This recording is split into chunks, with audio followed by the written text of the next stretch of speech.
जय राधा माधव, जय कुंज बिहारी। जय राधा माधव, जय कुंज बिहारी। जय गोपी जन वल्लभ गिरिवरधारी। जय गोपी जन वल्लभ गिरिवरधारी। यशोदन व्रज जन रंजन, यशोदानंदन व्रज जन रंजन। यमुना तीर वनचारी, यमुना तीर वनचारी। जय राधा माधव, जय कुंज बिहारी। हरे कृष्णा कृष्णा कृष्ण हरे हरे, हरे राम राम राम हरे हरे। हरे कृष्णा कृष्णा कृष्ण हरे हरे, हरे राम राम राम हरे हरे। जय राधा श्याम सुंदर, राधा श्याम सुंदर राधे। जय कृष्ण बलराम, कृष्ण बलराम, कृष्ण बलराम। जय कृष्ण बलराम। जय गौरानिताई, गौरानिताई, गौरानिताई। जय गौरानिताई। जय जय प्रभुपाद, प्रभुपाद प्रभुपाद। जय श्रील प्रभुपाद। हरिनाम संकीर्तन की जय, श्रीमद् भगवद गीता की जय, श्रील प्रभुपाद की जय। ओम अज्ञानतिमिरान्धस्य ज्ञानाञ्जनशलाकया चक्षुरुन्मीलितं येन तस्मै श्रीगुरवे नमः। श्रीचैतन्यमनोभीष्टं स्थापितं येन भूतले स्वयं रूप कदा मह्यं ददाति स्वपदान्तिकं। वन्देऽहं श्रीगुरो श्रीयुतपदकमलं, श्रीगुरुन् वैष्णवांश्च श्रीरूपं साग्रजातं सहगण रघुनाथान्वितां तं सजीवं साद्वैतं सावधूतं परिजनसहितं कृष्णचैतन्यदेवं श्रीराधाकृष्णपादान् सहगण ललिता श्रीविशाखान्वितांश्च। हे कृष्ण सिंधु दीनबंधु जगत्पते, गोपेश गोपिकान्त राधाकान्त नमोस्तुते। तप्तकाञ्चन गौरांगी राधे वृंदावनेश्वरी, वृषभानुसुते देवी प्रणमामि हरिप्रिये। वाञ्छाकल्पतरुभ्यश्च कृपा सिन्धुभ्य एव च पतितानां पावनेभ्यो वैष्णवेभ्यो नमो नमः। नमो विष्णुपादाय कृष्णप्रेष्ठाय भूतले श्रीमते भक्तिवेदांत स्वामिनिति नामिने, नमस्ते सारस्वते देवे गौरवाणी प्रचारिणे निर्विशेष शून्यवादी पाश्चात्य देशधारिणे। जय श्री कृष्ण चैतन्य प्रभु नित्यानंद, श्री अद्वैत गदाधर श्रीवासादि गौर भक्तवृंद। हरे कृष्णा कृष्ण कृष्ण हरे हरे, हरे राम राम राम हरे हरे। हरे कृष्णा। तो सगळ्यांचं स्वागत आहे। आपण मागच्या आठवड्यात काय केलेलं आठवतंय कोणाला? हरे कृष्ण प्रभूजी. क्षमादेवी. आपण पाचव्या अध्यायातला 15वा श्लोक करत बघत होतो. तर त्याच्यामध्ये आपण पाचव्या अध्यायातला 13वा आणि 14वा श्लोकाचं सार, म्हणजे जे तीन कर्ते आहे बेसिकली आपला आत्मा, दुसरं म्हणजे प्रकृती आणि तिसरं म्हणजे परमात्मा, बरोबर. हे कशी आपली ईच अँड एव्हरी ऍक्शन करता अ, अ, म्हणजे रोल प्ले करतात. आणि मेन महत्वाचं जे म्हणजे मला जो वाटला पॉइंट तो असा की आपण सगळं करत म्हणजे आपण म्हणजे हे सगळे तिघ जण मिळून जरी करत असले तरी का प्रकृती किंवा भगवान हे त्या पुण्य आणि पापामध्ये इन्व्हॉल्व नाही, तो फार महत्वाचा पॉइंट मला वाटला. कारण की द सोर्स ऑफ ईर्ष्या किंवा इच्छा आपण आहोत बेसिकली. आणि आपण म्हणजे आपलं शरीराने ती इच्छा निर्माण केलेली त्या आत्म्याला तसं प्रवृत्त केलं, कारण आपण मटेरियलिस्टिक लाईफ मध्ये राहत असतो म्हणून. बरोबर. तर हा फार एक महत्वाचा पॉइंट. आणि अ, तसे बरेच म्हणजे खूप सांगितलं तुम्ही, ते उदाहरणं वगैरे पण दिले होते न्यायाधीश चोराचं वगैरे, तर ते फार ऍप्ट होतं की कसं न्यायाधीश म्हणजे भगवान आहेत आणि प्रकृती म्हणजे पोलीस आहेत आणि चोर म्हणजे आपण आत्मा आहोत ते एक. आणि भगवान, हा एक खूप महत्वाचा पॉइंट सांगितला होता की जसं पुण्यवान म्हणजे खूप पुण्य केलेलं आहे त्याला आपण पुण्यवान म्हणतो, तसं भगवान किंवा परमात्मा, भगवान म्हणजे काय की ज्यांना खूप गोष्टी बेसिकली ज्यांना ज्ञान आहे, ज्ञान माहिती आहे, ऐश्वर्य आहे, त्यांच्याजवळ बळ आहे, यश आहे, सौंदर्य, वैराग्य वगैरे याची सगळ्याची, या 7 गोष्टीची परिपूर्ण माहिती, ज्ञान आहे, म्हणून त्यांना भगवान म्हणतात. आणि आपल्याकडे अज्ञान असतं म्हणून अज्ञान म्हणजे आपण अजून ध्यान मार्गाकडे अजून तेवढं हे झालेलं नाही. तर तुम्ही ते स्टेप्स कर्मकांडाकडून, कर्मयोगी पासून, ध्यान योगी पासून ते भक्ती मार्गापर्यंत आपण गेल्यानंतर मग आपल्याला ते ज्ञान आणि ते सगळं अ, कळून आपल्याला कळतं की अरे हे तर सगळं मीच केलेलं आहे, हे कृष्ण भगवानांनी नाही केलेलं आहे.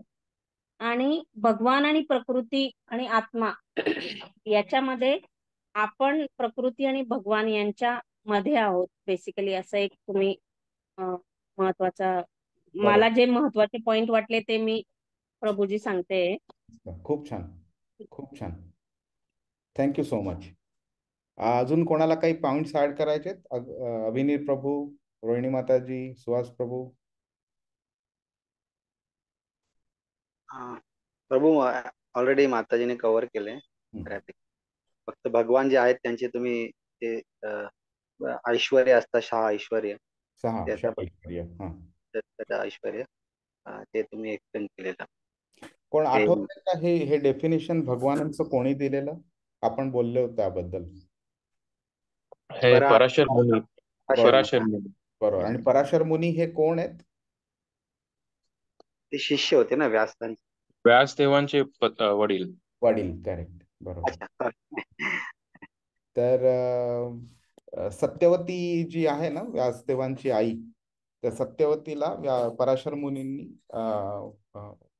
हे दिलेलं, मूल दिलेलं, जे म्हणजे व्यासदेव स्वतः होते. आणि म्हणूनच सत्यवती आपल्या मुलाकडे येते जेव्हा ते विचित्र वीर्य वगैरे सगळे ते बाळ देऊ शकत नाही ना, ते अंबिका आणि अंबालिकाला जेव्हा मूल देण्याचं वेळ येते त्यावेळी व्यासदेवांना ती बोलवते एक मुलगा ह्या नात्याने. आतापर्यंत म्हणजे पाचव्या अध्यायातले ना, म्हणजे 11वा जो श्लोक आहे आणि नंतर 13, 14, 15 हे श्लोक अतिशय महत्वाचे आहेत. आणि आजचा जो आपण श्लोक करू तो पण खूप महत्वाचा आहे. आणि म्हणून तुम्हाला जाणवलं असेल मी घाई करत नाहीये. प्रत्येक क्लासमध्ये एकच श्लोक घेतोय मी, कारण हे श्लोक तसेच खूप इम्पॉर्टंट आहे. तर एक दोन प्रश्न माझ्याकडनं आहेत तुम्हाला, की आता या ज्ञानाचा उपयोग काय आहे? ठीक आहे, तुम्हाला कळलं आपण करते एक म्हणजे एकटे करते नाही आहोत, प्रकृती पण आहे, भगवंत पण आहे. तर मग त्याचा उपयोग काय? How does it make any difference to you? So आपण बेसिकली कोणतेही कर्म करत असताना किंवा कृत्य करत असताना we will always think twice की हे चांगलं आहे, योग्य आहे का अयोग्य आहे. आणि बेसिकली आपण भक्तिपाथाच्या मार्गाला बेसिकली जाऊ, कारण की आता आपल्याला हे कळालेलं आहे की ह्या जन्मामध्ये जे काय आपण उपभोगतोय ते पुढच्या जन्मात एनिवे त्याचा काही संबंध नसणार आहे. जो बरोबर. काय संबंध असणार आहे तो फक्त आणि फक्त आपल्या भक्ती पाथाचा असणार आहे. त्यामुळे we should move towards that path, आणि त्या पाथवर जाण्याकरता आपल्याला योग्य अयोग्य हे कळणं खूप गरजेचं आहे. आणि तेव्हाच आपल्याला परमात्मा जो संदेश देईल की नाही, हे तू जे करते ते योग्य आहे, तरच करायचं. असं बेसिकली थिंक ट्वाइस हा इम्पॉर्टंट. करेक्ट. अजून कोणाला काही पॉइंट ऍड करायचा? हो प्रभूजी, एक म्हणजे ज्ञानाने आपल्याला हे कळेल की आपण एक शरीर नाही, आपण एक आत्मा आहोत. हा आणि आपल्याबरोबर जे पण वाईट होतं ते आपल्याला ज्ञान आहे की ते मागच्या आपलं जे प्रारब्ध आहे त्याच्यामुळे. हम्म, आणि इथून पुढे जे करू ते महत्वाचं असणार आहे. आणि ज्ञानामुळे आपल्याला कमीत कमी हे तरी कळेल की नक्की आपण बरोबर काय करतोय आणि चूक काय करतोय. आणि चूक झाल्यावर आपल्याला त्याचा त्याचा म्हणजे अनुभव तरी येईल की आपण कळेल तरी की आपण चुकलोय. नाहीतर ज्ञानामुळे आपल्याला कळणारही नाही की आपण काय चुकतो. करेक्ट. आणि आणि हळूहळू हा सॉरी बोला बोला. आणि मग हळूहळू मग ज्ञानाने आपल्याला आणखीन भरपूर गोष्टी आहेत. गुरु करायचा, आपल्याला भक्ती मार्गावर जायचं असेल हे पण ज्ञान आहे. आणि हळूहळू मग आपण भक्ती मार्गावर जाऊ आणि भक्ती मार्गाने पुन्हा ज्ञान वाढेल आणि परत ज्ञानाने भक्ती मार्गावर जाऊ. असं माझ्या एकंदरीत. ओके, खूप छान. बर. प्रभूजी हा प्रभूजी म्हणजे जसं की लाईक आपण हे जे आता कर्म करतोय म्हणजे आपल्याकडून जे कर्म होत आहे, जसं भगवंतानी सांगितलं की आपण नियत कर्म आपलं करत राहिलं पाहिजे. म्हणजे ह्या ज्ञानामुळे आपल्याला ते एक होतं की आपण ह्या कर्माचे धनी नाही आहोत. या कर्माचे धनी म्हणजे कर्मफलांचे धनी जे भगवंत आहेत. तर हे आपल्याला या ज्ञानामुळे कळतं आणि आपण त्यांच्यासाठी आपण हे कर्म करतो. त्यावेळेला म्हणजे एक आपण कर्मबंधनात अडकत नाही. तर ह्यामुळे हे ज्ञान समजणं भरपूर महत्वाचं आहे. बरोबर, अगदी खूप खूप छान. तर हा एक खूप छान इम्पॉर्टंट असा पॉइंट आहे की पहिली गोष्ट म्हणजे सीमा माताजी बोलल्या त्याप्रमाणे की आपण म्हणजे 2 वेळा विचार करू आपण जे करतोय ते बरोबर आहे की नाही ते वगैरे. तर ते एक छान पॉइंट आहे. नंतर दुसरं म्हणजे आपण पाप पापाची जी प्रवृत्ती आहे ती आपली हळूहळू कमी होते. का तर आपल्याला जाणवत राहतं की आज भलेही मला ह्याचा टेम्पररी फायदा मिळणार आहे पण उद्या मला त्याची भरपाई करावी लागणार आहे. हम्म? नंतर जेव्हा आपल्या आयुष्यात चांगल्या गोष्टी घडतात त्यावेळी आपल्याला लगेच वाटतं की अरे आपल्याला लगेच असं वाटतं की आपण किती कर्तृत्ववान आहोत. आपण एखादा शेअर्समध्ये गुंतवलंय किंवा एखादा कंपनीमध्ये आपल्याला अवॉर्ड मिळाला तर आपल्याला वाटतं की अरे आपण किती मोठे. आपल्याला त्यामागचं ते प्रकृतीचं जे कार्य आहे ते आपल्याला दिसून येत नाही. आपल्याला हे कळत नाही की बिकॉज मी काही चांगलं कर्म केलेलं मागच्या जन्मी त्याचे रिझल्ट मला मिळायला पाहिजे होते आणि ह्या जन्मी मला ते रिझल्ट ह्या पद्धतीने दिलेले आहेत की माझा प्रोजेक्ट किंवा माझी इन्व्हेस्टमेंट किंवा मी एखादी डिसिजन घेतला तर तो बरोबर निघावा, ही ती सगळी यंत्रणा आहे. आणि मग असं आपल्याला वाटायला नको की मी हे सगळं करून आणलं म्हणून. आणि म्हणून कृष्ण बोलतो न कर्तृत्वम न कर्माणी लोकस्य सृजती प्रभू. मिनिंग आपण स्वतः करू शकत नाही, आपण दुसऱ्यांकडनं करवूनही घेऊ शकत नाही. म्हणजे आपली तीही ॲबिलिटी नाहीये. आणि त्याच्याकरता आपण श्वासाचं एक्झाम्पल घेतलेलं. आपण ठरवलं की मी आता श्वास घेणार किंवा मी श्वास घेणार नाही, तरी सुद्धा ते आपल्या कंट्रोलमध्ये नाहीये. आपलं शरीर जर का आपण जास्ती वेळ श्वास रोखून धरला तर शरीर आपलं रिवोल्ट करून उठेल आणि आपल्याला श्वास घ्यावाच लागेल आपल्याला. तर ज्या श्वासावरती आपल्याला कंट्रोल नाही, ज्या पापण्या लवण्यांवरती आपल्याला कंट्रोल नाही आहे, या आपलं स्वतःचं शरीर असून सुद्धा, तर आपण दुसऱ्यांच्या इच्छांवरती आणि कार्यांवरती काय कंट्रोल करणार आपण. आणि जेव्हा आपण त्यांच्यावरती कंट्रोल नाही करू शकत तर त्यांच्याकडनं एखादी गोष्ट जशी आपल्याला हवी आहे तशी घडवून आणणं कसं शक्य आहे. त्यामुळे हे आपल्याला कळून येतं की माझ्या करता ज्या गोष्टी घडतायत, चांगल्या असो किंवा वाईट असो, ह्या सगळ्या ठरलेल्या आहेत, कोणीतरी घडवून आणता येते. आणि अजून एक गोष्ट आपल्याला कळून आली पाहिजे की मग जेव्हा आपण केलेल्या चांगल्या गोष्टींचं आणि वाईट गोष्टींचं कर्मफळ आपल्याला कृष्ण किंवा प्रकृती देत राहते न मागता सुद्धा, त्यावेळी मग आपल्याला कळलं पाहिजे की ह्या सायकल मधनं बाहेर पडणं आवश्यक आहे. आणि मग त्यावेळी आपण मग निष्काम कर्मयोग करायला प्रवृत्त होतो. आणि मग त्याच्यामध्ये आता हा जो श्लोक आहे तो मग आपल्याला ते दाखवून देईल की नुसतं कर्म करत राहण्यामध्ये गरज हे नाहीये. त्याच्यामध्ये ज्ञानाची जर तुम्ही भर पाडली तर तुम्हाला कळेल तुम्ही कर्म का करताय. आणि मग तुम्ही परमात्म्याकडे, ह्या स्टेजला भगवद्गीता परमात्म्याचं एक्सप्लेनेशन देते, पण पुढच्या स्टेजला आपल्याला ते कळेल की तो कृष्ण स्वतःच परमात्म्याचं रूप घेऊन आपल्या हृदयात स्थित आहे म्हणून. मग भगवंताकडे भक्ती करायला आपण जातो. त्यामुळे हा पर्टिक्युलर श्लोक आहे ना, हा एक ट्रान्झिशन वर्स आहे आणि त्याबद्दल आपण बोलू आपण. ठीक, चला. हरे कृष्ण. 5वा अध्याय 16वा श्लोक. ज्ञानेन तु तदज्ञानं येषां नाशीतमात्मनः तेषामादित्यवज्ञानं प्रकाशयति तत्परम्. अनुवाद. परंतु जेव्हा अज्ञानाचा नाश करणाऱ्या ज्ञानाने जीव प्रबुद्ध होतो, तेव्हा ज्याप्रमाणे सूर्य दिवस सर्व वस्तूंना प्रकाशित करतो, त्याप्रमाणे त्याचे ज्ञान सर्व गोष्टी प्रकट करते. हरे कृष्ण. आता आपण हा श्लोक जरा डिटेलमध्ये बघून घेऊया आणि मग पुढचे काही श्लोक असतील ना ते मी आता समरी लेवल एक्सप्लेन करेन, मग तेवढ्या डिटेलमध्ये जाणार नाही. आता काय झालंय, पहिली गोष्ट म्हणजे आधीच्या 3 श्लोकांमध्ये कर्ते कोण आहेत 3 ते सांगितलेलं आहे. त्यामुळे आपल्याला ह्या सगळ्यांचं एक रिलेशनशिप पण कळून येतं की आत्मा कार्य करतो और किंवा इच्छा प्रदर्शित करतो, त्याच्या कर्मानुसार काय त्याला मिळायला पाहिजे आणि काय नको मिळायला पाहिजे ह्या बेसिसवरती परमात्मा त्याला अप्रुव्हल देतो की बाबा ओके ह्याचं रिझल्ट तुला असं असं मिळेल म्हणून, आणि प्रकृती ते कार्य घडवून आणते आणि तो रिझल्ट आपल्याला ते देते. आणि हे जेव्हा संबंध आपण जाणून घेतो त्यावेळी आपल्याला कळतं की आपलं कॉन्ट्रीब्युशन काय आहे आणि त्याच्याप्रमाणे आपल्याला रिझल्ट कसे मिळतात ते. आणि हे संबंध जाणून घेतल्यानंतर मग आपण कर्मफळांपासून आपण आपल्याला वेगळं ठेवता येतं. जेव्हा आपल्याला कळतं की आपण आत्मा आहोत, शरीर नाही, आणि ह्याप्रमाणे आपण असं असं कार्य करतो म्हणून आपल्याला असे असे रिझल्ट मिळतात, मग आपल्याला ते एक डिटॅच्ड पद्धतीने राहता येतं आपल्याला. हे करता करता आपल्याला हेही कळतं की आपण कोण आहोत, परमेश्वर कोण आहे आणि आपल्या दोघांचा काय संबंध काय आहे. आणि ह्या स्टेजला पोचल्यावरती मग ती एक परिपूर्ण ज्ञानाची स्थिती असं म्हटलं जातं. आणि 7व्या अध्यायाच्या 19व्या श्लोकामध्ये कृष्ण म्हणतो पण, बहुनाम जन्म नामंते ज्ञानवानमाम प्रपद्यते वासुदेव सर्वम इति स महात्मा सुदुर्लभ.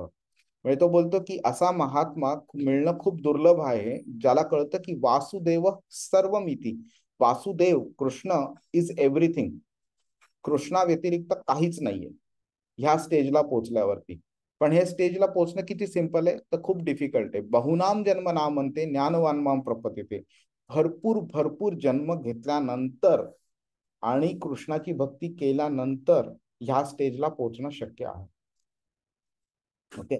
आणि मग काय होतं की जेव्हा आपल्याला हे परमेश्वराचं ज्ञान व्यवस्थित समजतं, आपलं रिलेशनशिप समजतं, आपण त्या ज्ञानाच्या स्टेजला जातो आपण, त्यावेळी मग आपण त्या परिपूर्ण आनंदाच्या स्टेजला पोहोचतो आणि शेवटी मग आपल्याला मुक्ती मिळते. आणि हे कसं होतं सगळं की एक्झाम्पल इथे दिलेलं आहे की सूर्य म्हणजे जेव्हा सगळ्या गोष्टी आपल्याला प्रकट करतो, सूर्य जेव्हा उजाडतो आणि सगळ्या गोष्टी आपल्याला व्यवस्थित दिसतात तसंच ज्ञान जेव्हा आपल्या हृदयात निर्माण व्हायला लागतं त्यावेळी तो प्रकाश देतो आपल्याला, आणि त्या प्रकाशामुळे आपल्याला आपलं अज्ञान हळूहळू कमी कमी होत जातं आणि ज्याच्यामुळे आपल्याला गोष्टी व्यवस्थित समजायला लागतात. आणि ह्या गोष्टी समजल्यामुळे आपण काय करतो की कोणत्या गोष्टीशी अटॅचमेंट ठेवायचं आणि कोणत्या गोष्टीशी नाही ठेवायचं हे आपल्याला कळून येतं. आतापर्यंत म्हणजे भगवद्गीता वाचण्याआधी आपली अटॅचमेंट कुठे असायची, सगळ्या भौतिक गोष्टींकडे, आपला जॉब, आपला पैसा, आपली फॅमिली, आपलं शरीर, आपलं घर, आपली गाडी, आपला देश वगैरे, हे सगळ्या आपल्या गोष्टी ज्या आहेत ज्या शरीराशी संबंधित आहेत त्यांच्याशी आपलं अटॅचमेंट होतं. पण जसं जसं ज्ञान प्रकाशित व्हायला लागतं आपल्या हृदयामध्ये त्यावेळी आपण काय करतो, आपल्याला कळायला लागतं अरे बाबा ह्या सगळ्या शरीराच्या गोष्टी आहेत, शरीर सुटल्यानंतर ह्या सगळ्या गोष्टी सुटणार आहेत. आणि मग आपण मग हळूहळू अलिप्तता जी असते ना, डिटॅचमेंट जी असते ती वाढायला लागते, अटॅचमेंट कमी कमी व्हायला लागते. आणि हे करता करता मग आपण परमात्म्याकडे आपलं आकृष्ट होतो, आपण अट्रॅक्शन वाढतं आणि मग ज्ञानाच्या स्टेजला पोहोचून मग आपण नंतर मग भक्ती मार्गावरती येऊ शकतो. ठीक आहे. तर ही झाली समरी. आता आपण जरा फक्त बघूया की काही गोष्टी आपण ऑलरेडी बोललेलो की ही जी वर्स आहे ना, हा श्लोक हा एक ट्रान्झिशन पॉइंट आहे. ओके. तर तो का ट्रान्झिशन पॉइंट आहे ते आपण समजूया. ओके. म्हणजे आतापर्यंत काय झालेलं की हे कर्मयोगी काय करायचं, कर्मयोग करत राहायचा. म्हणजे कर्मयोगाचे जे रूल्स आहेत, अटॅचमेंट नसली पाहिजे वगैरे वगैरे, तर त्याप्रमाणे तो करायचा. पण ते कसं झालं, ते मेकॅनिकल झालं. की एका रोबोला सांगितलेलं आहे की बाबा तुला मी दररोज रात्री मी तुला फुल चार्ज करणार, पूर्ण दिवसभर तू काम करत राहायचं. त्या रोबोला काही माहिती नसतं तो का काम करतोय ते. त्याला फक्त सांगितलेलं असतं की अमुक एक काम अमुक एका पद्धतीने करायचं, तो आणि अमुक एका वेळेला करायचं, बरोबर त्या वेळेला तो जागा होणार, ते त्या पद्धतीने तो काम करणार आणि झोपायला जाणार. त्याला काही माहिती नसतं तो का करतोय. पण इकडे काय झालंय, इथे ज्ञानाची भर पडलेली आता. त्यामुळे त्याला कळायला लागलेलं आहे की तो का करतोय ह्या सगळ्या गोष्टी, त्यांनी कोणाकरता कराव्या, काय गोष्टी त्यांनी कराव्या आणि काय गोष्टी करू नये, आणि का कराव्या आणि का करू नये. आणि शेवटी त्याला तो ह्या स्टेजला पोचतोय की ते ज्ञान जसं जसं प्रकाश करतं त्याप्रमाणे त्याला परमात्माचा संबंध जाणवायला लागतो. आणि त्या संबंध जाणवण्यामुळे तो परमात्म्याशी त्याचं रिलेशनशिप एस्टॅब्लिश झाल्यानंतर मग नंतर तो परमात्म्या रिलेटेड कार्य करायला लागतो तो. आणि ह्याची पुढची स्टेज आहे की परमात्म्यापासून भगवानांपर्यंत येणं. ओके. आणि मग जेव्हा आपण कळतं की कृष्णाला आपण ओळखायला चालू करतो, मग भक्ती मार्गावरती येतो आणि भक्ती मार्गावर नंतर आपण फायनली मुक्ती आपल्याला मिळते. आतापर्यंत काय झालेलं तुम्हाला आठवत असेल, 11व्या श्लोकामध्ये कृष्ण बोललेला संगम त्यक्त्वात्म शुद्धये. म्हणजे काय, तर तो जो भौतिक गोष्टी आहे त्याचा तो संगम त्यक्त्वा, म्हणजे तो त्याचा जो अटॅचमेंट होती, संग होता, असोसिएशन होता, तो देऊन टाकतो. आणि ते का करतो तो, तर आत्मशुद्ध ये, म्हणजे आत्म्याच्या शुद्धीकरणाकरता. आणि आत्म्याची शुद्धी म्हणजे काय, तर हे जे मन बुद्धी अहंकार मुळे विचार आपले भौतिक विचार आपल्या जास्ती निर्माण झालेत आपल्यामध्ये, तर त्यांचं शुद्धीकरण करणं मन बुद्धी अहंकारचं. आणि ते शुद्धीकरण करता करता ऍट अ सर्टन स्टेज आपण रीच होतो की आपण खूप कम्प्लिटली प्युरिफाईड झालेलो असतो. तर कर्मयोगीचं लक्ष ह्याच्यावरती होतं, म्हणजे त्याचा तो ऑब्जेक्टिव्ह होता. त्याला तो आत्मा आहे ही त्याची जाणीव झालेली त्याची, पण आणि कार्य का करावं ते पण त्याला कळलेलं. आणि भौतिक अस्तित्वात आपण कसे बांधले जातो आणि का बांधले जाऊ नये वगैरे हे पण कळत होतं. आणि आता ग्रॅज्युअली तो आता एका स्टेजला, वरच्या स्टेजला येतो, जेव्हा तो ह्या बेसिक स्टेजवरनं तो आता परमात्म्यावरती लक्ष केंद्रित करेल अशा स्टेजला तो आलेला आहे. आणि ही जी वर्स आहे ती वर्स त्या ट्रान्झिशन पॉइंटला आपल्याला घेऊन, ट्रान्झिशन पॉइंट आहे तो, आणि पुढच्या स्टेजला आपल्याला घेऊन जाते ती. तर आपण बघितलं असेल ह्या श्लोकामध्ये तत् हा शब्द 2 वेळा वापरलेला आहे. तर पहिला तत् जो आहे तो आधीच्या श्लोकामध्ये तुम्हाला आठवेल, अज्ञाने नावृतम ज्ञानम असं म्हटलेलं. तर तो जो अज्ञान जे आहे त्या अज्ञानाला इंडिकेट करण्याकरता पहिला तत् वापरला गेलेला. तर तत् हा जो शब्द आहे ना, तुम्ही ऐकलं असेल, ओम तत्सत म्हणतात. तर तत् हा शब्द आहे तो तिकडे जो वापरलेला आहे त्याचे 2 अर्थ असतात. तत् म्हणजे आपण इंग्रजीमध्ये त्याला दॅट म्हणून कन्वर्ट करू शकतो. दॅट म्हणजे एखाद्या पर्टिक्युलर गोष्टीला पॉइंट आउट आपण करतो ना, म्हणून आपण दॅट वापरतो. तर तत् म्हणून पण तसं वापरलं जातं. आणि तत् म्हणून कृष्णाला पण उल्लेख केला जातो किंवा परमात्म्याकडे उल्लेख केला जातो. आणि तो दुसरं जे आहे की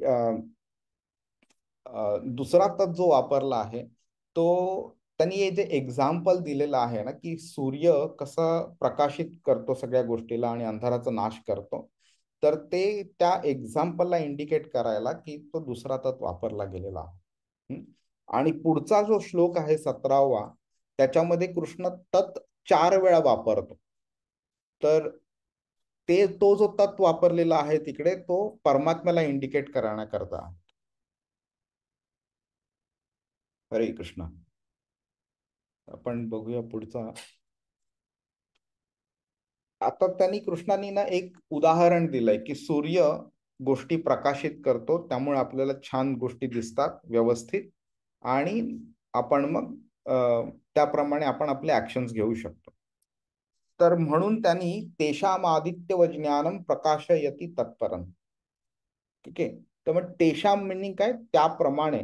आदित्य म्हणजे सूर्य, आदित्य व ज्ञानम म्हणजे आदित्य सारखं कसं प्रकाश मिळतो तसंच ज्ञानामुळे आपण गोष्टी, परम गोष्टी ज्या आहेत त्या बघू शकतो आपण. तर तुम्ही सगळ्यांनी ऐकलं असेल तमसो मा ज्योतिर्गमय आहे. तर तमसो म्हणजे काय?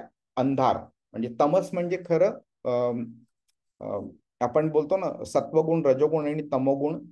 तर त्यातला जो तिसरा गुण आहे तमोगुण जो आहे त्याला तमस म्हटलं जातं.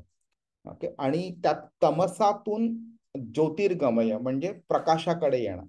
तर तमस म्हणजे अंधार हे तमसाचं प्रतीक आहे. म्हणजे काय झालं की आपण बोलतो की ह्या ठिकाणी खूप अंधार आहे म्हणजे दिसत नाहीये. म्हणजे कुठे काय आहे ते आपल्याला दिसत नाहीये. म्हणजे काय की आता समजा एका अंधाऱ्या वाटेवरती आपण चालतोय, तर कुठे मध्येच दगड आला किंवा खड्डा आला तर आपल्याला दिसणार नाही, आपण त्यातनं पडणार आपण. आणि म्हणून काय झालं की आपल्याला लागणार. म्हणजे that is not something which we want. तर म्हणून काय झालं की अंधार घालवण्याकरता लाईट तिकडे जर असला तर आपल्याला कुठे खड्डा आहे कुठे नाही ते आपल्याला कळतं. तर याचा अर्थ काय झालाय की प्रॉपर डिसिजन घेण्याकरता म्हणजे कुठे चालायचं आणि कुठे नाही ह्याच्याकरता प्रकाशाची गरज आहे. त्याचप्रमाणे इथे सांगितलंय की ज्ञान एकदा आपल्याकडे निर्माण झालं तर आपल्याला चूक काय आणि बरोबर काय हे आपल्याला कळून येतं. त्याप्रमाणे आपण चुकीच्या डिसिजन्स आपण अवॉइड करतो आणि करेक्ट डिसिजन्स आपण घेतो. तर हे जे ज्ञान जे आहे ते कशामुळे मिळते? जेव्हा आपण सेल्फलेसली निष्काम पद्धतीने आपण काम करतो तेव्हा. त्यावेळी आपल्याला कळतं की बाबा आपण आतापर्यंत मटेरियल गोष्टींकडे अट्रॅक्टेड होतो पण आता आपण नाही आहोत आणि त्याच्यामुळे आपल्याला चांगला आपण स्पिरिच्युअल प्रोग्रेस केलेला आहे. त्यामुळे आपल्याला कळून येतं की अरे आतापर्यंत आपल्याला गाणी म्हणजे पिक्चर मधली गाणी, पिक्चर बघायला आवडायचे किंवा स्पोर्ट्स आवडायचा आपल्याला किंवा आपण हेवे दावे असायचे, ह्या माणसाला हे चांगलं का मिळालं आणि त्या माणसाला ते का मिळालं आणि मला का नाही मिळालं, ह्या गोष्टींमध्ये आपण अडकून जायचो वगैरे. तर ह्या सगळ्या गोष्टींचा काहीही उपयोग नाहीये आणि आपल्याला कुठे फोकस केलं पाहिजे ते आपल्याला कळायला लागतं. तर हे सगळं पॉसिबल होतं जेव्हा आपल्याला करेक्ट नॉलेज असतं तेव्हा. आणि सूर्य ज्याप्रमाणे गोष्टी प्रकाशित करतो तशाप्रमाणे हे ज्ञान आपल्या हृदयामध्ये प्रकाश निर्माण करतं आणि आपला इंटेलिजन्स जो असतो, आपली बुद्धी जी असते, आपलं नॉलेज असतं, हे आपण त्याच्यातनं बेनिफिट होतं त्या ज्ञानामुळे, त्या प्रकाशामुळे. हरे कृष्ण. म्हणजे बऱ्याच वेळा असं तुम्ही बघितलं असेल की आपल्याला डिसिजन घ्यायला कधी कधी एक डिलेमा असतो की द्विधा मनस्थिती असते, मी घेऊ का नको घेऊ. आणि त्यावेळी काय होतं की बाबा चूक काय आहे बरोबर काय आहे हे कधी कधी लोकांना माहीत असतं पण त्यांना चुकीचे नुकसान किंवा चांगल्या गोष्टीचे फायदे हे त्यांना कळत नसतं. आणि जरी कळलं तरी ते शॉर्ट टर्मच्या दृष्टीने करतात, लॉंग टर्मच्या दृष्टीने पुढच्या जन्मीच्या दृष्टीने कळत नाही. त्याच गोष्टींचा त्यांच्या आध्यात्मिक प्रगतीवरती काय फरक पडेल ते पण त्यांना जाणवत नसतं. आणि ह्यामुळे जे अज्ञान जे पसरलेलं असतं त्यामुळे त्यांना चुकीचे डिसिजन घेण्यामध्ये त्यांना काहीही वाईट वाटत नाही, त्याच्यामध्ये चूक वाटत नाही त्याच्यात. कारण रिॲक्शन्सच माहिती नसतात ना. लाईक फॉर एक्झाम्पल एक माणूस 2 फुटावरती उभा आहे जमिनीपासनं आणि त्याला खाली उडी मारायची आहे. तर त्याला ते माहीत नसलं की उडी मारू शकतो की नाही, तरी सुद्धा त्यांनी उडी मारली तरी काही फरक पडत नाही. पण कोणी समजा 10व्या माळ्यावरती उभा आहे बिल्डिंगच्या आणि तिकडनं तो उडी मारतोय, त्याला सुद्धा माहिती नाहीये की जर मी उडी मारली तर काय होईल. तर दोघांमध्ये डिफरन्स आहे की नाही. त्यामुळे अज्ञान हे काही बेनिफिशियल नाहीये. इंग्लिशमध्ये एक म्हण आहे ना, इग्नोरन्स इज ब्लिस म्हणून. तर ते ignorance is bliss is good only from a short term perspective. जर का आग ठेवली असेल कुठे आणि तुम्हाला माहिती नसेल की ती समोर आग आहे आणि तुम्ही सरळ हात टाकला त्याच्यामध्ये, तर तुम्हाला भाजून तर निघणारच निघणार. त्यामुळे इग्नोरन्स इज नॉट ब्लिस. जर का तुम्हाला त्या इग्नोरन्समुळे तुम्हाला काही फायदा झाला तर तुम्ही टेम्पररीली तुम्ही तसं समजू शकता की हा इग्नोरन्स इज ब्लिस म्हणून. पण on a longer term basis it is not bliss. आणि हे सगळं करताना आपल्याला जाणवतं की ह्या गोष्टी ज्या आपण आतापर्यंत करत होतो एक स्वार्थी आपला हेतू होता त्याच्यामध्ये, की माझ्या शरीराला कसा फायदा मिळेल, टेम्पररीली का असेना, पण त्या फायद्यामुळे मनुष्य त्या मार्गावरती चालायला प्रवृत्त व्हायचा. पण हे ज्ञान मिळाल्यानंतर कृष्णाच्या मार्गावरती चालणं हे जास्ती फायद्याचं हे आपल्याला समजू शकतो. आणि आपण नंतर मग शरीराच्या उपभोगाकरता गोष्टी करण्यापेक्षा आत्म्याच्या फायद्याकरता, त्याच्या आध्यात्मिक प्रगतीच्या फायद्याकरता आपण त्या गोष्टी करायला लागतो. आणि फायनली जर आपण बघितलं तर ते ज्ञान आपल्याला कृष्ण कोण आहे, आपण कोण आहोत, आपला संबंध काय हे आपल्याला कळून देतं. आणि शेवटी ते आपल्याला त्या मार्गावरती नेतं आणि जिकडनं आपल्याला मुक्ती मिळू शकते.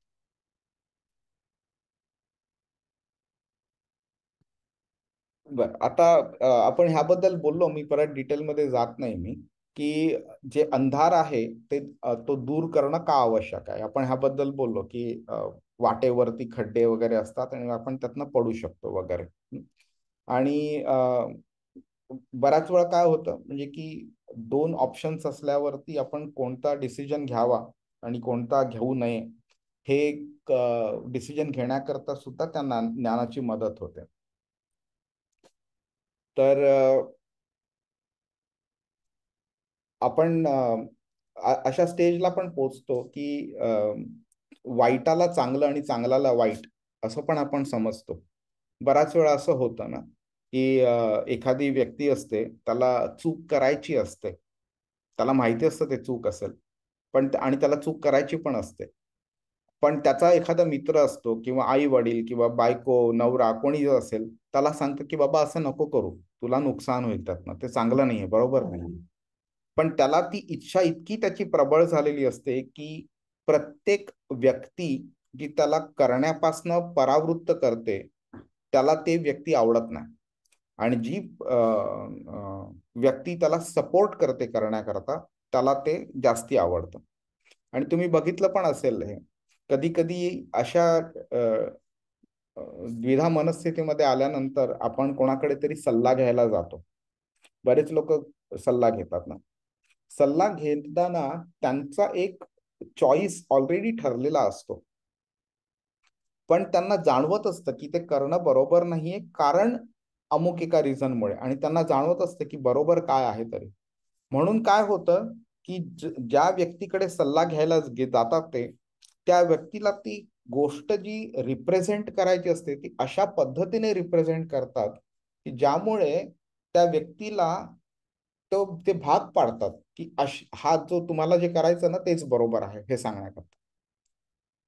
आणि ह्याचं मेन कारण काय असतं की माहीत आहे चूक काय बरोबर काय, तरी सुद्धा त्याला ती वासना जी इतकी निर्माण झालेली असते की वासनानंतर त्याचं जे ज्ञान असतं त्याला झाकोळून टाकते. आणि त्याला ती जाणवायला लागतं की बाबा हे जर मी केलं तरच मला जास्ती फायदा आहे, तरच माझी भूक मिटणार आहे म्हणून. आणि मग अशा वेळी काय होतं, ते तो अज्ञान एवढं पसरलं जातं की मग ते उरलेली थोडी थोडकी जी ज्ञानाची जी इन्फ्लुएन्स असतो तो नष्ट करून टाकतो ते. ऍट अ सर्टन स्टेज अशाच पद्धतीने वागत राहिल्यानंतर ऍट अ सर्टन स्टेज तो कोणत्या स्टेजला पोहोचतो की तो त्याला बरोबर ही गोष्ट चूकच वाटत राहते नेहमी, फंडामेंटलच्या दृष्टीने सुद्धा, आणि चूक गोष्ट त्याला बरोबर वाटत राहते. आणि मग नंतर मग तो it is like he has gone beyond the point of no return. आणि मग अशा वेळी अशा पद्धतीने मग त्याला इतके त्रास सहन करावे लागतात की मग at a certain point of time मग कोणा भक्ताची त्याच्यावरती कृपा वगैरे झाली की मग नंतर तो मग प्रॉपर मार्गावरती येऊ शकतो. हरे कृष्ण. आता आपण जरा हे बघून घेऊया हा इन्फ्लुएन्स आपल्यावरती कशा पद्धतीने होतो. आपण ह्याबद्दल बोललो की आधीच्या श्लोकामध्ये कृष्ण काय बोलला, अज्ञाने नावृतम ज्ञानम आणि तेन मुह्यंती जंतव, म्हणजे अज्ञान ज्ञानावरती आवरण घालतो आणि त्याच्यामुळे जंतू म्हणजे आपण आत्मा मोहित होतो. ओके. अज्ञानामुळे काय होतं, भ्रम निर्माण होतो. भ्रम म्हणजे काय, की आपल्याला वाटतं चांगलं ही गोष्ट वाईट आहे आणि वाईट ही गोष्ट चांगली आहे आणि त्या पद्धतीने आपण कार्य करतो. अज्ञानाचा इन्फ्लुएन्स आपल्यावरती एवढा झालेला असतो की आपण त्याच्या इन्फ्लुएन्स मध्ये जेव्हा कार्य करतो त्यावेळी आपण चुकीचं पाऊलच पुढे टाकतो आपण. दुसरी काय होतं की जेव्हा त्याला असं वाटतं की ही जी प्रकृती आहे, ही प्रकृती म्हणजे आपण निसर्ग पण म्हणू शकतो किंवा आपल्या सभोवतालची लोक किंवा सिच्युएशन त्याला पण प्रकृती म्हणू शकतो.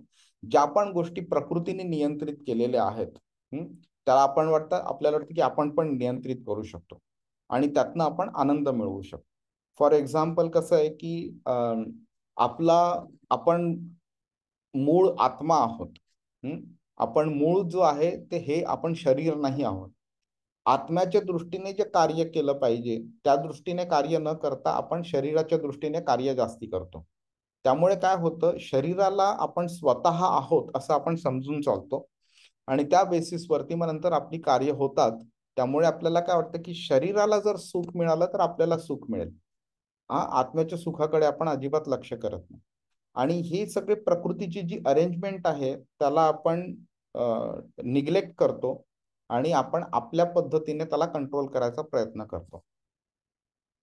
आता काय मग नंतर होतं की आत्मा ह्या कंट्रोल करण्याच्या प्रवृत्तीमध्ये इतका गढला जातो की त्याला तीच गोष्ट म्हणजे जी त्याच्या मनात आलेली आहे, ज्याच्यामुळे त्याची इंद्रिय तृप्ती होणार आहे, तीच गोष्ट त्याला कंटिन्युअसली हवीशी वाटते. हे करण्याकरता तो वेगळे वेगळे प्लॅन्स बनवत राहतो की बाबा ठीक आहे, आज मला अमुक एक खायची इच्छा झालेली आहे. तर आता समजा संध्याकाळी 7 वाजता भगवद्गीतेचा क्लास आहे, पण आता मला एखाद्या रेस्टॉरंटमध्ये पण जायचंय खायला. तर मग मी काय करू, मग ठीक आहे आज भगवद्गीतेचा क्लास नको अटेंड करू, या आपण रेस्टॉरंटमध्ये खायला जाऊया. मग तिथे तसा प्लॅन बनवला त्याने तिकडे. मग नंतर तो काय करणार की बाबा ठीक आहे चल मी 15 मिनिटं करता अटेंड करतो आणि मग नंतर मी खायला जाईन. हे अशा प्रकारे वेगळं. मग जर का तो यशस्वी झाला अशा प्लॅन मध्ये तर मग तो नवीन नवीन प्लॅन्स बनवत राहतो तो. म्हणजे समजा त्याला आता जाणवलं की बाबा आज मी भगवतीचा क्लास बंक केला आणि मी खायला गेलो, काय मजा आली तिकडे, मला हा पण मित्र भेटला, आम्ही हे प्यायलो ते खाल्लं आणि मजा आली खूप वगैरे. मग नंतर काय होईल, पुढच्या शनिवारी किंवा पुढच्या आठवड्यामध्ये सुद्धा त्याला तशीच इच्छा निर्माण होणार. मग नंतर हळूहळू काय होणार, भगवद्गीता बाजूला सारली गेली पूर्णपणे. समजा तो अयशस्वी झाला तर मग तो काय करणार, एक नवीन प्लॅन बनवणार. त्यामुळे काय होतं, त्याचं प्लॅनिंगची गोष्ट ती कंटिन्युअसली करत राहणार तो अंटिल ही रिअलाइजेस की I have made a mistake. आणि हे जे त्यांनी प्रकृतीने त्याच्याकरता जे अरेंज करून दिलेलं, त्याला भगवद्गीतेच्या क्लास करता वगैरे आणून ठेवलेलं, तर मग ते बाजूला ठेवल्यानंतर तो काय करतोय, तो तुझी प्रकृतीची जी अरेंजमेंट आहे त्याला बाजूला करतो आणि स्वतः प्रबळ इच्छा निर्माण करतो, त्याची परमात्मा त्याला सँक्शन करतो आणि ती गोष्ट मग प्रकृती घडवून आणते त्याच्याकरता. आणि अशा पद्धतीने तो कंटिन्युअसली भौतिक इच्छांमध्ये बांधला जातो तो. आणि मग त्याला at a certain point of time जर त्याचे नशीब चांगलं असेल, त्याचं आधीचं सुकृती असेल त्याची किंवा कोणत्या भक्ताची त्याच्यावरती कृपा वगैरे झाली, तर मग त्याला कळायला लागतं की खरा आनंद आपण हे जे करतोय त्यापासून वेगळा आहे. आपलं आध्यात्मिक जीवन जास्ती महत्वाचं आहे. आतापर्यंत ना कृष्ण त्यांनी स्वतःची ओळख अशी पूर्णपणे करून नाही दिली. त्यांनी थोडासा दरवाजा उघडलेला आहे, पूर्णपणे उघडला नाहीये. त्यामुळे आपण कृष्णाला फक्त थोड्या पद्धतीने काही श्लोकांद्वारे आपण कृष्णाला जाणू शकतो. त्यामुळे कृष्ण कोण आहे ह्याची संपूर्ण ओळख नाही झाली आणि कृष्णावरती प्रेम कसं करावं, का करावं, हेही आपल्याला माहिती नाहीये.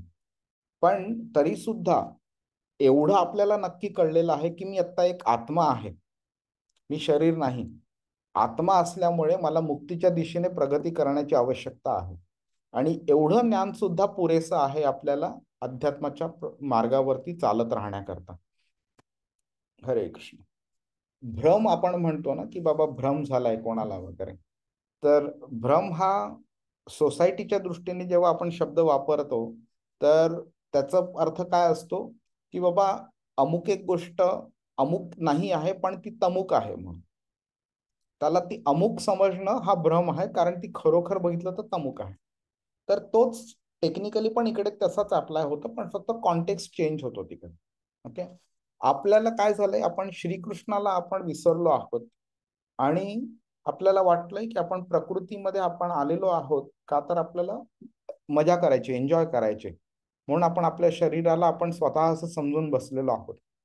पण आपण आपलं मूळ स्वरूप आपण विसरलेलो आहोत आणि आणि कृष्णाला पण विसरलो. हा एक आपल्याला भ्रम झालेला आहे. तर भ्रमाच्या दोन श्रेणी आहेत. तर पहिलं म्हणजे स्वतःला प्रकृतीशी ओळखणं, म्हणजे मीच प्रकृती आहे, मीच शरीर आहे, मीच एन्जॉय करणार. आणि अगदी हायर स्टेजला झालं तर तुम्ही मायावादी लोकां हा शब्द ऐकला असेल, मायावादी म्हणून. ओके. तर ती लोक काय करतात, ते बोलतात की आपण सगळे देव आहोत म्हणून. प्रत्येक व्यक्ती देव आहे. पण आता ती व्यक्ती अज्ञानाने झाकोळली गेली आहे, म्हणून ती ह्या शरीरात आलेली आहे. तर हे एक थॉट प्रोसेस आहे, एक खूप अशी चाइल्डिश थॉट प्रोसेस आहे आणि ह्याचं खंडन करणं आवश्यक आहे. आणि कसं करायचं ते पण आपण बघू. तर आता समजा श्रीकृष्ण हा सुप्रीम आहे. कृष्ण 7व्या अध्यायाच्या 7व्या श्लोकामध्ये बोलतो, मत्तः परतरम नान्यत. तो बोलतो की मी परम सत्य आहे, माझ्या वरती किंवा माझ्या इक्वल सुद्धा असं कोणतंही सत्य नाहीये. तर असं जर असेल तर, आणि मी पण भगवान आहे आणि कृष्ण पण भगवान आहे, असं जर असलं तर असं कसं होईल की अज्ञान हे मला झाकोळलं गेलंय. अज्ञान तर अज्ञानाने मला कंट्रोल केलंय, इन्फ्लुएन्स केलेलं आहे मला. तर म्हणजे काय झालं, माझ्यापेक्षा अज्ञान पॉवरफुल आहे. म्हणजे मी पण भगवान आणि कृष्ण पण भगवान, मग म्हणजे कृष्णाला पण अज्ञान इन्फ्लुएन्स करू शकतं. म्हणजे काय, कृष्णाने जे सांगितलं मत्त परतरम नान्यत ते खोटं आहे म्हणजे. तर हे सगळं म्हणजे हा जो थॉट प्रोसेस आहे ना, हाच एक मोठा भ्रम आहे. आणि म्हणून प्रभुपाद लिहितात की स्वतःला देव समजणं हा सुद्धा एक मोठा भ्रम आहे. आणि ह्याप्रमाणे त्याचं आपण खंडन करू शकतो की जर जीव हा जर परमेश्वर आहे तर तो अज्ञानाने मोहित झालाच कसा तो, आणि मग भगवंत सुद्धा अज्ञानाने असे मोहित होतात का? तर हा ते शक्य नाहीये. तर म्हणजे भगवानांपेक्षा अज्ञान श्रेष्ठ का? तर हे सगळं म्हणजे असं बालिशपणा आहे तो हा. आणि ज्ञान, प्रॉपर ज्ञान मिळणं इज सो इम्पॉर्टंट की त्या प्रॉपर ज्ञानानीच आपण ह्या अज्ञानाच्या बाहेर जाऊ शकतो आणि असे प्रकारचे भ्रम पण आपण दूर करू शकतो. तर जसं म्हणून इथे तेषाम आदित्य वज्ञानम जे कृष्ण बोललाय ना, त्याचं एक इम्पॉर्टन्स अजून वाढतं की ज्याप्रमाणे सूर्य ह्या सगळ्या गोष्टींना प्रकाशित करतो आणि त्यामुळे आपल्याला नीट गोष्टी सगळ्या दिसतात, त्याचप्रमाणे प्रॉपर ज्ञान अज्ञानाला दूर करतं आणि नंतर आपल्याला चांगलं काय, वाईट काय, खरं काय, खोटं काय, हे सगळं आपल्याला कळायला लागतं.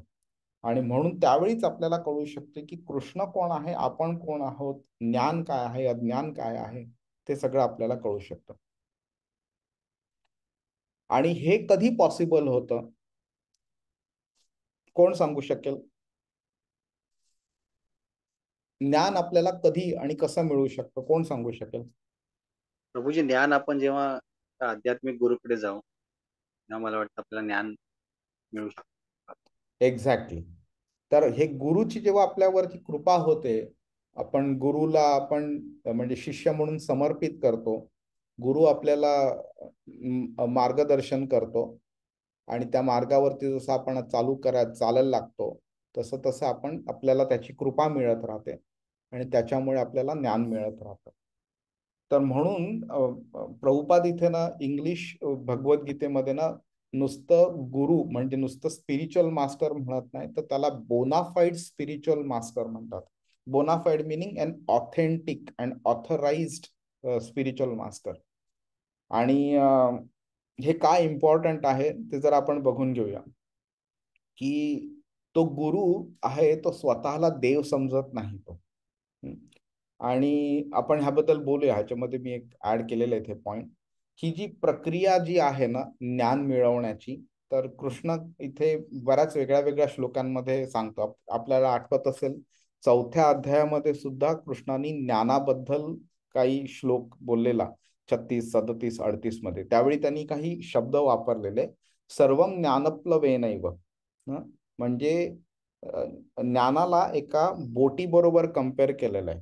एक बोट कशी आपल्याला एका नदी पार किंवा सागर नाही पण नदीच्या पार नेऊ शकते आपल्याला, तर त्याचप्रमाणे ज्ञान हे आपल्याला हे भौतिक जो महासागर आहे त्याच्या पलीकडे नेऊ शकतं. ज्ञानाग्नी सर्व कर्माणी म्हणजे काय की ज्ञान एका अग्नीप्रमाणे, अग्नी कसा म्हणजे गोष्टी भस्मसात करतो ना, तसंच ज्ञान सुद्धा अज्ञान भस्मसात करू शकतो, आपले सर्व कर्म भस्मसात करू शकतो. आणि कृष्ण अजून पुढे बोलतो की ह्या ज्ञानाप्रमाणे जे सदृश्य म्हणजे इतकं छान व्यवस्थित दिसायला लागतं, तर सगळ्या गोष्टी पवित्र बनतात त्याने. ओके. तर हे जे ज्ञान आहे ते आपण जेव्हा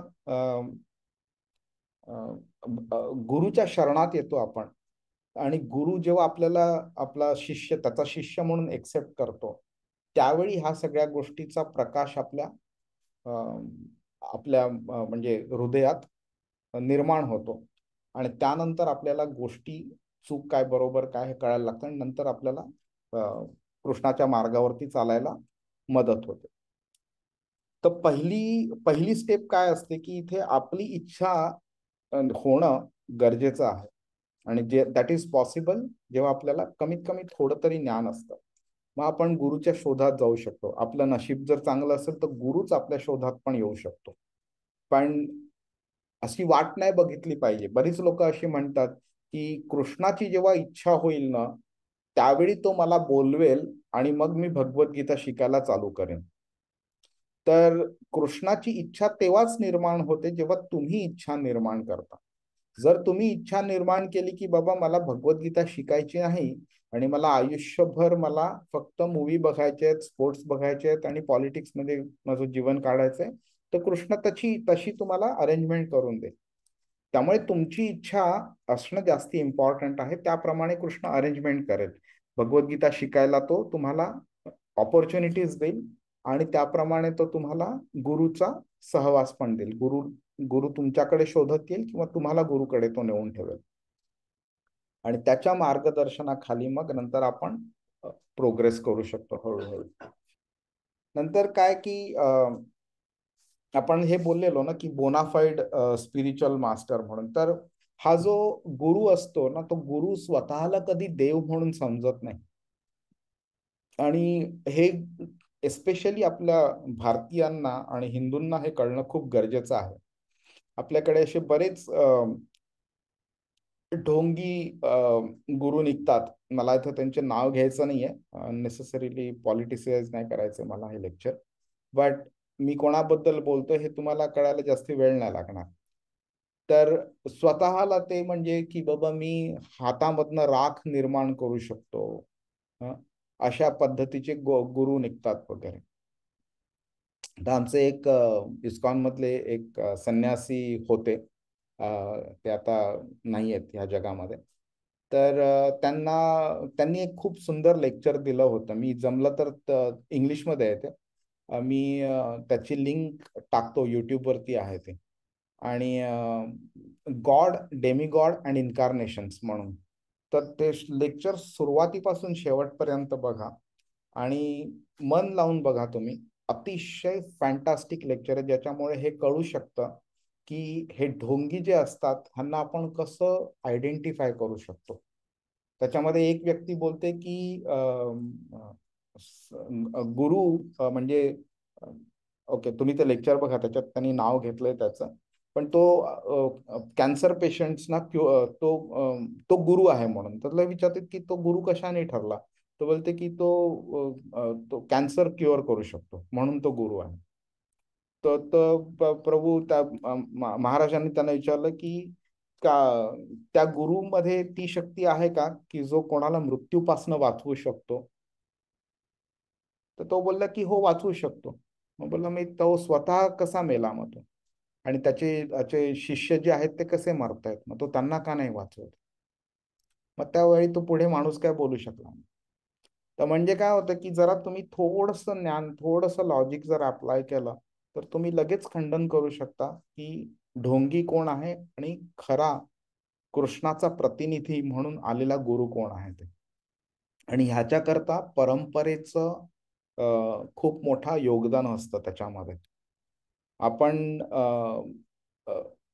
जे आहे इस्कॉन जे आहे हे तुम्ही बघितलं तर भगवद्गीता तुम्ही ओपन केली ना, कोणत्याही मराठी कोणत्याही लँग्वेजमधली, तर तुम्हाला कळेल की ही परंपरा कशी फ्लो झालेली आहे.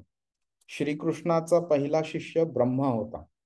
ब्रह्माचे शिष्य नारद मुनी, नारद मुनींचे व्यासदेव, आणि व्यासदेवांकडनं नंतर असं पुढे करत करत आलेलं आहे. मग चैतन्य महाप्रभू म्हणून कृष्ण स्वतः अवतरला, आणि त्याच्या मागे सुद्धा खूप मोठं हिस्ट्री आहे ती. आणि त्यानंतर करत करत 32वे शिष्य म्हणून श्रील प्रभुपाद होते. तर पहिलं आयडेंटिफिकेशन म्हणजे गुरु स्वतःला कधीही देव समजत नाही. जर असं कोण व्यक्ती सापडली तर तुम्ही तिकडेच समजू शकता की बाबा हे खोटं आहे म्हणून. तो स्वतः भगवंताला व्यवस्थित ज्ञान असतं त्याच्याकडे, त्यामुळे तो स्वतः कोण आहे, भगवंत कोण आहे, त्यांचा त्याच्याशी संबंध काय आहे हे व्यवस्थित जाणत असतो तो. आणि अजून एक गोष्ट आहे, उपदेशामृत म्हणून एक आपलं श्रील रूप गोस्वामी म्हणून एक आचार्य होते, त्यांनी हे लिहिलेलं आहे. त्यांनी 6 गोष्टी लिहिल्या ह्याच्यावरती, गुरुला कसं ओळखायचं वगैरे. तर त्यांनी त्याच्यात सांगितलेलं आहे की वाचो वेगम मनसः क्रोध वेगम जिह्वा वेगम उदरोपस्थ वेगम एतान वेगान यो विषयेत धीरः सर्वामपि माम पृथिवीं स शिष्यात. तर वाचो वेगम म्हणजे ज्याला आपल्या जिभेवरती कंट्रोल आहे. जिव्हा वेगम म्हणजे खाण्याच्या दृष्टीने आणि बोलण्याच्या दृष्टीने दोन्ही पद्धतीने त्याला त्याच्या जिभेवरती कंट्रोल आहे. मनसः क्रोध वेगम म्हणजे मनावरती आणि क्रोधावरती दोघांवरती कंट्रोल आहे. उदरोपस्थ वेगम म्हणजे उदर म्हणजे पोटावरती आणि उपस्थ म्हणजे आपले जेनिटल्स त्यांच्यावरती कंट्रोल आहे. ह्या अशी जी व्यक्ती आहे ज्याला ह्या 6ही गोष्टींवरती कंट्रोल आहे, ती व्यक्ती एक आयडियल गुरु म्हणून बनू शकते. तर तुमच्या समोर कोणी व्यक्ती आली तो तुम्हाला बोलला की मी अमुक एक आहे, माझ्या हातातनं राख निर्माण होते, मी सोनं निर्माण करू शकतो, मी कोणाचे डिसीज क्युअर करू शकतो वगैरे, तर तुम्ही हे 6 क्रायटेरिया अप्लाय करू शकता. इनफॅक्ट 7 क्रायटेरिया, 7वा म्हणजे तो स्वतःला भगवान समजतो का, आणि मग तुम्ही व्हॅलिडेट करू शकता की बाबा तो कोण आहे म्हणून, तो खरा गुरु आहे का नाही ते वगैरे. हरे कृष्ण. तर आपण आता भगवद्गीतेतला एक महत्वाचा टप्पा आपण पार पाडलेला आहे. आणि आता पुढचे जे श्लोक आहेत ना, 17व्या श्लोकापासून 28व्या श्लोकापर्यंत, हे आपण थोडे फास्ट घेऊया. आपण 3-4 श्लोक घेऊया दर आठवड्याला, ज्याच्यामध्ये परमात्म्यावरती आपण फोकस कसं करू शकतो ते सांगितलेलं आहे कृष्णाने. आणि 27 आणि 28वा जो श्लोक आहे तो 6व्या अध्यायाला कनेक्ट करतो तो. आणि नंतर मग 6व्या अध्यायामध्ये कृष्ण ध्यान योगाबद्दल बोलतो. पण ह्या दोघांमध्ये जो 29वा म्हणजे शेवटचा श्लोक आहे या अध्यायाचा, तो सगळ्यात मोठा आणि महत्वाचा आहे, ज्याच्यावरती आपण थोडं डिटेलमध्ये बोलू आपण. हरे कृष्णा. प्रभू, एक प्रश्न होता. हा प्रभू. आता ज्ञान आल्यामुळे आपल्याला कळतं आपण चूक करतोय. तरी पण आपण प्रकृती आपल्याला प्रवृत्त करते. याच्यात मग रिव्हर्स कसं व्हायचं ते माहिती आहे, भक्ती आणि गुरु. पण हा, तरी पण ते एवढं सोपं नाही. आपल्याला माहिती आहे आपण चूक करतो, ज्ञान बरोबर. असून सुद्धा. पण मग त्याला रिव्हर्स कसं करायचं? प्रभू रिव्हर्स तुम्ही नाही करू शकत. रिव्हर्स तुमचा अर्थ जर म्हणजे असा असेल की बाबा चूक केली तर आता त्याच्यावरती काय आहे म्हणून वगैरे, तर रिव्हर्स असं काही शक्य नाही आहे ते. असे मार्ग आहेत, म्हणजे कर्मकांडामध्ये असं सांगितलेलं आहे की तुम्ही अमुक एक चूक केली असेल तर तुम्हाला तमुक एका पद्धतीची पूजा करायची पाहिजे, तर ते नलिफाय होतं वगैरे. पण त्याच्यापेक्षा सगळ्यात मोठा चांगला उपाय जो आहे ना, तो आपल्याला ब्रह्मसंहितेमध्ये ब्रह्माने सांगितलेला आहे. तो काय बोलतो तिकडे की कर्माणी निर्दहती किंतुच भक्ती भाजम. म्हणजे जेव्हा आपण भक्तीने कृष्णाचं भजन करतो त्यावेळी आपण केलेली कर्म जी आहेत त्याचं निर्दहन होतं. निर्दहन म्हणजे ती जाळून टाकली जातात. आणि आपण बघितलं ना, 4थ्या अध्यायामध्ये 37व्या श्लोकामध्ये सुद्धा कृष्ण बोलतो ज्ञानाग्नी सर्व कर्म. आणि मी अग्नी रूपी जो ज्ञान आहे त्यांनी सगळे कर्म भस्म करून टाकतो. तर that is a better method. Okay. आणि तुमचा जर प्रश्न असा असेल की बाई हे माझ्या मनात असे विचार काय येतात आणि मी करतो का, तर हे साहजिक आहे होणं. आपण इमॅजिन करू शकतो, आपण 30, 40, 50 वर्ष आपण एका पद्धतीने आपण जगलो. हं? आपण अज्ञानाने आपण आवृत्त झालेलो.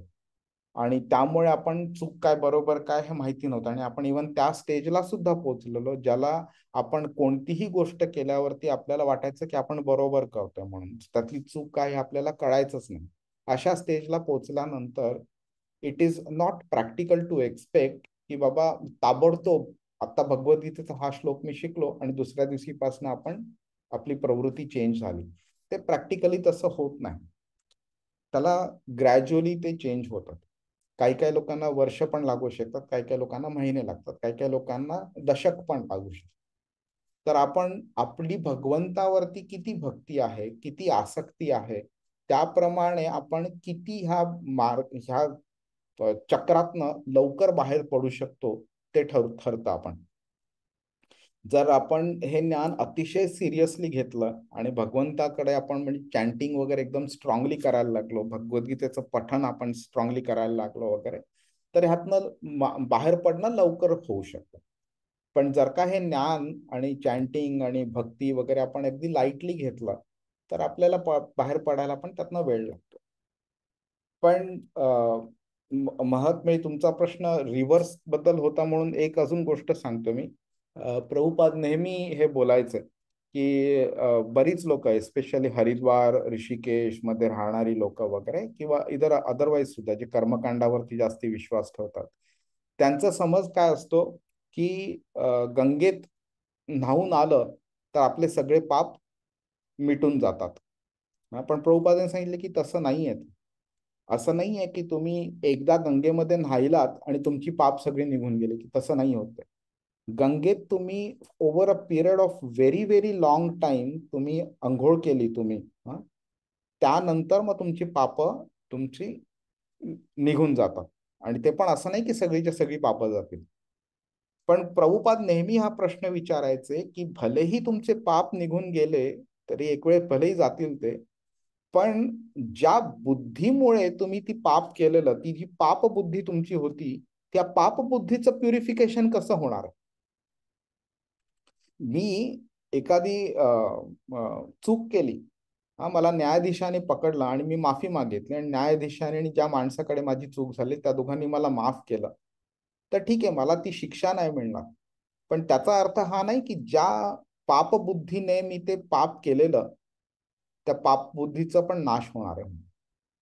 तर त्या पापबुद्धीचा नाश होण्याकरता ह्या दोन गोष्टींचा असणं आवश्यक आहे. पहिली गोष्ट ज्ञान, प्रॉपर ज्ञान, आणि भक्ती कृष्णाकरता. मग तो आपल्या कर्माची आणि ते मेंटॅलिटीचं इम्प्रुव्हमेंट वगैरे करण्याचा तो कंट्रोल त्याच्या हातामध्ये घेतो आणि मग आपण ह्या गोष्टीतनं बाहेर पडू शकतो. It is not simple, I acknowledge that, but मी मागे सांगितल्याप्रमाणे चूक काय आणि बरोबर काय हे माहीत असणं बरोबर इम्पॉर्टंट आहे, सो दॅट कॉन्स्टंटली चूक झाल्यावरती आपण आपल्याला ते रिमाइंड करू शकतो की आपण चूक करतोय, आपण चूक केली, आपल्याला आता हे प्रॉब्लेम्स आहेत, ते प्रॉब्लेम्स आहेत. आपण एक्सक्युजेस निर्माण करतो चूक करण्याकरता, आणि at a certain point of time आपण ते नंतर चुका स्टॉप करतो करायला.